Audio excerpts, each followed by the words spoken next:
కొంతమంది ఇంతకుముందు తెలిసిన వాళ్ళే, మరి కొంతమంది కొత్త వాళ్ళు పరిచయం అవడం జరిగింది. కార్యక్రమ స్వరూపం చాలా చక్కగా తెలియచెప్పారు. ఏదన్నా చిన్న చిన్న మార్పులు ఉన్నట్టయితే తప్పనిసరిగా ఆ తర్వాత అందులో ఇన్కార్పొరేట్ చేయడం జరుగుతుంది. ఇది మనం అందరం కలిసి విజయవంతం చేయవలసినటువంటి కార్యక్రమం. ఎందుకంటే ఆదిశంకర్లు సాక్షాత్తు కైలాస శంకర్లే కాలడిలో అవతరించారు. అందుకే వారికి తల్లిదండ్రులు పెట్టిన నామమే దీక్షానామంగా కూడా తర్వాత ఉంది. అటువంటి మార్పు లేనటువంటి ఒకే ఒక స్వామివారు. మరి అలా ఉన్నది ఎందుకే అంటే అనేకమైన ఈ ధర్మంలోనే భాగంగా అని చెప్పబడేటటువంటి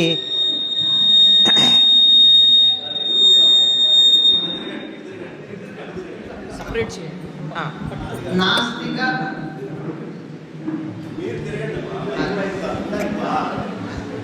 అనేకమైనటువంటి నాస్తిక చార్వాకాది మతాలు ఇక్కడే పుట్టాము అని చెప్తూనే ఈ దేశంలో ప్రజలని నిర్వీర్యం చేశాయి, జాతిలో చేవ చచ్చిపోయేటట్టు చేశాయి.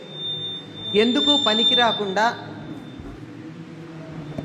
చచ్చుదద్దమ్మల్లాగా మట్టి ముద్దల్లాగా జాతిని చేసిన సందర్భంలో ఒక రాక్షసుడినైతే ఒక అవతారం ఎత్తి చంపితే సరిపోతుంది, కానీ జాతి పాడైతే దాన్ని చంపితే జాతి ఉండదు. కనుక వాళ్ళల్లో వచ్చినటువంటి ఆ దురాలోచనలను పోగొట్టాలి. ఆ దుర్భావాలు ఏవైతే ప్రవేశించాయో కలుపు మొక్కల్లాగా ఏరి పారేస్తే అందరూ మంచివాళ్ళే అని చెప్పి దానికోసం ప్రయత్నం చేసి షణ్మత స్థాపనాచార్యులే ఇందాక చెప్తారు కదా, ఏ రూపంతో కావాలంటే ఆ రూపంతో దైవాన్ని ప్రార్థించుకోవచ్చు. విష్ణువా, శివుడా, శక్త, గణపత, కుమారస్వామి, సూర్యుడా, ఈ 6 మతాల్లోనూ మీరు ప్రార్థించుకోవచ్చు అని తన తపోమయమైనటువంటి వాక్కు ద్వారా ప్రతి స్తోత్రం ఒక మంత్రంగా బీజాక్షరంగా స్తోత్రాలు అందించారు. వారి నోటి వెంట వచ్చిన ప్రతి అక్షరం మంత్రం, ప్రతి అక్షరం బీజాక్షరం. అటువంటి దాన్ని మనం చక్కగా పారాయణ చేసుకోవచ్చు. దాంతోపాటు ముఖ్యంగా సౌందర్యలహరి గురించి చెప్పాలంటే అన్ని సహస్రనామాల కన్నా విశిష్టమైంది సౌందర్యలహరి. మిగిలినటువంటి వాటికి దీనికి చాలా భేదం ఉంది. అన్ని సహస్రనామాలు చెప్పింది కూడా వ్యాసుల వారి పురాణాల్లోనే. అయినా కానీ దీనికి ఉన్న ప్రత్యేకత ఉంటుంది. ఇది చాలా శక్తివంతమైంది, ప్రభావవంతమైంది. శక్తి ప్రభావం ఎప్పుడు ఉంటుందో అప్పుడు రక్షణ జాగ్రత్త అవసరం. శక్తి ఎట్లయినా పనిచేయచ్చు. కనుక దానిని అందరికీ అందుబాటులో తెలవాలి అంటే తమ గురువు గారి యొక్క వ్యాఖ్యానాన్ని తీసుకుని అదే లలితా రహస్యనామ సహస్రాన్ని అందరూ చదువుకుని అటువంటి ఫలితాన్నే పొందడానికి వీలుగా కవితాత్మకంగా సౌందర్యలహరి అనేటటువంటి పేరుతో మనకి అందించడం జరిగింది. లలితా రహస్యనామ సహస్రం చదివితే వచ్చేటటువంటి ఫలితం ఎటువంటిదో ఈ సౌందర్యలహరి పారాయణ చేస్తే అటువంటి ఫలితమే ఉంటుంది. ఏమాత్రం తక్కువ ఉండదు. కనుక మనలాంటి వాళ్ళందరికీ చెప్పబడినటువంటి అన్ని నియమాలు పరిపూర్ణంగా అంత నిష్ఠగా పాటించలేనటువంటి వారందరికీ అందుబాటులో ఉండడానికి చేసినటువంటిది. ఇది వారి రచనలలో ఎక్కువగా కవితాత్మకంగా ఉండేదండి. నేను మిగిలిన వాటికన్నాను ఎంత అద్భుతంగా ఉంటుందో దీన్ని చెప్పడానికి వీల్లేదు. ఎవరన్నా పిహెచ్డి చేయాలంటే దాంట్లో ఉన్న రసం మీద కానీ, కవిత్వం మీద కానీ, అలంకారాల మీద కానీ ఇంతలా తప్పనిసరి అలాగే ఉండలేండి. అటువంటి విషయాలన్నీ అన్ని స్థాయిల్లో చెప్పినటువంటి దాన్ని ప్రధానమైనటువంటిదిగా చెప్పుకుంటూ ఉంటారు. మిగిలిన స్తోత్రాలు కూడా అన్నీ ఉన్నాయి.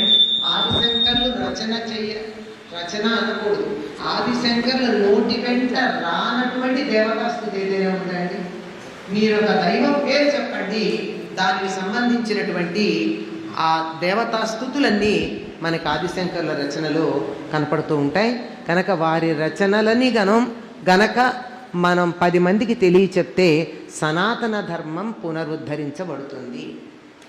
ఏమీ అనకుండానే, ఎవరితోనూ మనం యుద్ధం చేయకుండానే, కత్తులు దుయ్యకుండానే వాక్కులు అనేటటువంటి మధురమైన బాణాలతో మన ధర్మాన్ని మనం ఉద్ధరించుకోవచ్చు, వ్యతిరేకించేటటువంటి వారు నోరెత్తకుండా ఉండేట్టు చేయొచ్చు.